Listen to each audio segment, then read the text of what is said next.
আসসালামু আলাইকুম দোস্ত, কি অবস্থা? কেন আছে? ভালো আছেন না আপনারা?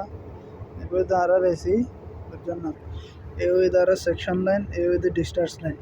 এখন আরাতে এই মেশিন এবার না যে এখন আরাতে গ্যাস নাই, গ্যাস আছে হোম নিচে কুলিং হোম ঘরের রুমের নাজি এই জন্য হলে আর ওর গ্যাস ডালতাম মেশিনের নাজি। তো গ্যাস ডালানোর পদ্ধতি ওনারা যারা ন জানন ওনারা ওনারা জানাই বলে চেষ্টা করি। আমি এখন রানিং মেশিন রানিং চলার আর গ্যাসের কী করি আর একটা গ্যাস ডালাম পারিব তাহলে আর গ্যাস ডাললাম যে সেকশন লাইন এনেছি লো লেভেলত হাই লেভেলের ন তাহলে আর একটা লো লেভেল হলে ব্লু কালারের না যে আর একটা এখন গ্যাস আছে তো 75 তো না আর কি গরম পারিব। এবার রানিং মেশিন যখন মেশিন চলিব এবার না যে আর গ্যাস ডাললাম 125 টন 150-এর ভিতরে যদি ডালি তাহলে আর মেশিন আল্লাহ রহমতে একদম পারফেক্টলি চলিব।